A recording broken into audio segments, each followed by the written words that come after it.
que yo creo que ya ellos apuntan. Claro, bueno, eso está bien. Pues cuando quieras. Sí. Vale. Buenos días. Damos todos por agradecidos así en general porque no tenemos tiempo. Entonces, vamos a hablar, ¿de acuerdo? Esto va a ser el índice que voy a seguir. Vosotros ataos al cinturón porque vamos a ir rapidito. Empezamos. El objetivo de esta comunicación va a ser mostrar los 3 modos de demostrar la presencia y la conexión del cómic con el teatro.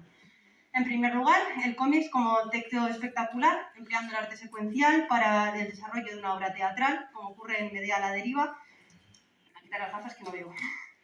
Como ocurre en Medea a la deriva en el monólogo teatral. Después, el cómic como adaptación teatral, la conversión tanto del texto teatral en un cómic y, por último, el cómic como documento de la teatralidad, que supone la presencia de los elementos de la escena teatral y los componentes del texto espectacular.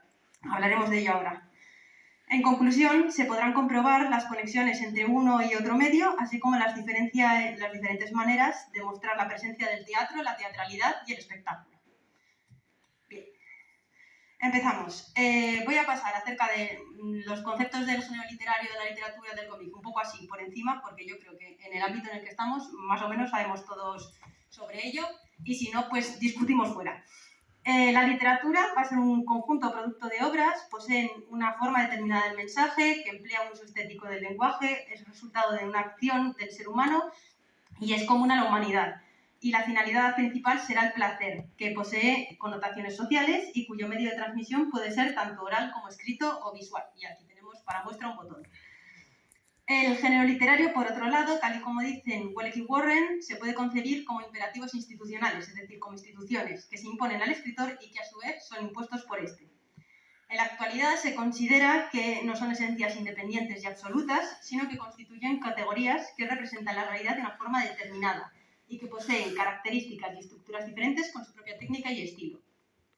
Por otro lado, la categorización tripartita que todos conocemos de lírica, teatro y narrativa, aunque ampliamente extendida, se ha visto envuelta en cierta problemática al intentar incluir de forma justa, por lo menos para mí, géneros como pueden ser el ensayo o el cómic. ¿Qué es esto del teatro? Pues según una definición clásica del espectáculo en Occidente, el teatro es todo aquello que prevé una acción, es decir, una representación vivificada de la realidad y que por lo tanto prevé la presencia de un actor, alguien que hace ese texto dramático, que lo convierte en un espectáculo, que será recibido de distinta forma en función de la estructura, del tema y del contexto. Según el Drake, que va a su rollo, dice que es el conjunto de todas las producciones dramáticas de un pueblo, de una época o de un actor, así como también el edificio o sitio destinado a la representación de obras dramáticas y a otros espectáculos públicos propios de la escena, que también remitiremos a ello cuando hablemos de las obras. Tenemos que tener en cuenta que existe una diferencia principal entre lo que es un texto lírico o dramático y lo que se considera como texto espectacular.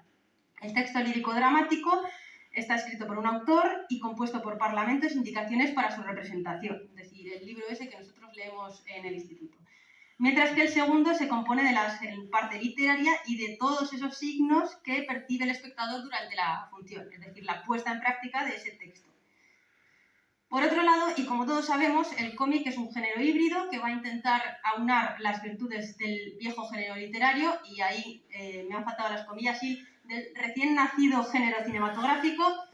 También, como todos sabemos, se ha considerado durante mucho tiempo un subproducto cultural y personalmente, y defendí eso a capa y espada también en la tesis doctoral, considero que constituye un género en sí mismo que comparte las características con la narrativa, es decir, que aparece un narrador, personajes, contexto, acciones, estructura, etc., así como con otros géneros literarios, porque busca una respuesta estética del lector y sirve como medio de evasión, y que también tiene sus propios rasgos, como puede ser el uso del arte secuencial.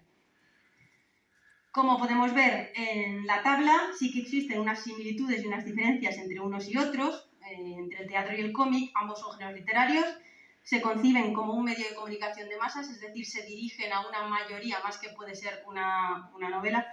En cuanto a la adaptación de los medios de un género a otro, las locuciones no van a abandonar la forma escrita originaria del texto dramático, pero se las distribuye habitualmente en el cómic en bocadillos o en globos. Los rasgos paralingüísticos de la palabra hablada se pueden indicar a través de signos lingüísticos generales y de la manipulación plástica de la tipografía y de los mismos globos con los tipos de fuente, el tamaño, el color, la orientación, la forma, etc. También debe tenerse en cuenta la posibilidad de aumentar el volumen emocional de las expresiones faciales, muy importante tanto en el teatro como en el cómic, para compensar la ausencia de esas inflexiones vocales, o los sonidos en onomatopeyas gráficas, igualmente susceptibles de manipulación gráfica. Aquí. Estas similitudes podrían hacer pensar que se estableciera una relación de reciprocidad entre un género y otro. Sin embargo, las influencias entre ambos géneros son desiguales, es decir, sí que hay un flujo dramático en el cómic, pero no sucede al revés. Esta aparición de adaptaciones de obras teatrales en el cómic no es algo nuevo. Tenemos algún ejemplo ahí en la imagen. Ya hace décadas que es común la adaptación de obras provenientes de otros ámbitos y tenemos ejemplo de El olvido que seremos de Tito Alba, que estrenó una novela, Baslevi el escribiente, que también es de otra novela, El apocalipsis de San Juan, que además se ha hecho esta y otra adaptación toda más. Vive la vida, que ya nos lo puso Enrique el otro día, una adaptación de poesía, o del ensayo El discurso del método de René Descartes. Bien. En el teatro como texto, en la adaptación de Tito Andrónico, Marcos Prior y Gustavo Rico, que son los autores, adaptaron esta narración de la lucha por la sucesión del Imperio Romano en el siglo V entre dos modos de elegir de gobernante. Por un lado, por herencia dinástica o por aclamación popular.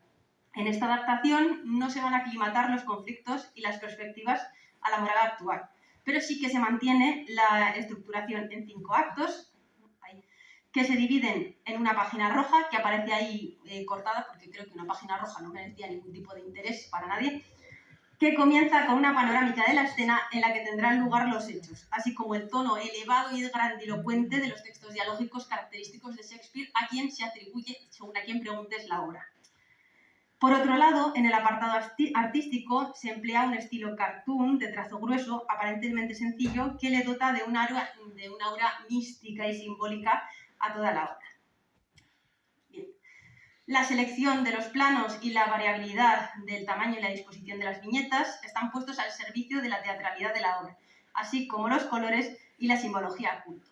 Véase el ara que aparece en la imagen de la izquierda arriba, la estatua que aparece también en la imagen de arriba a la derecha, o en el libro que aparece en... que no se ven las imágenes, pero es un libro clásico.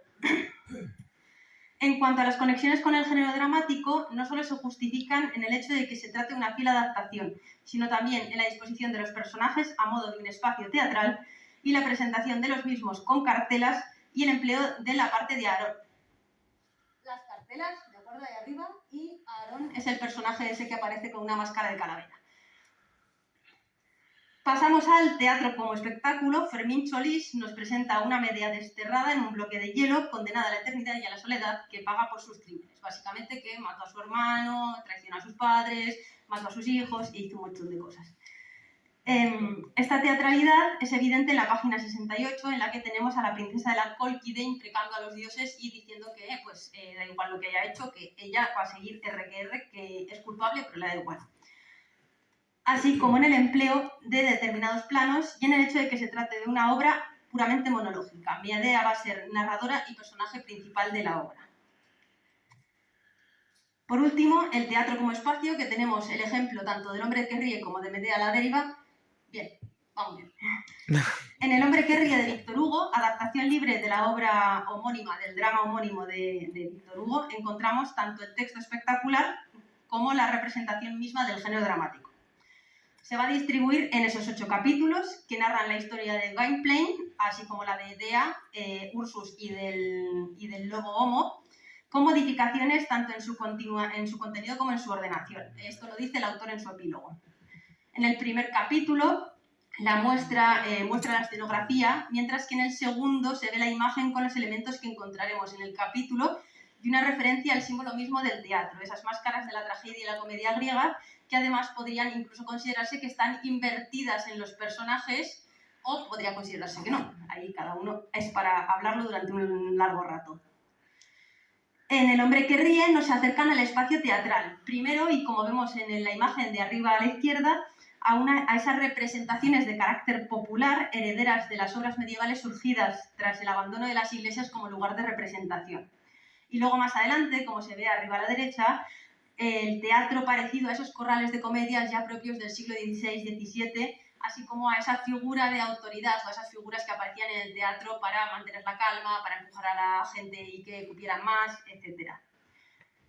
Y el propio Gwynplaine en su momento dice: esta no es mi primera aparición en público, ¿sabes? Soy actor, mis palabras han provocado lágrimas en el público. Y será importante porque luego se provocará la risa y las lágrimas y la furia dentro del Parlamento.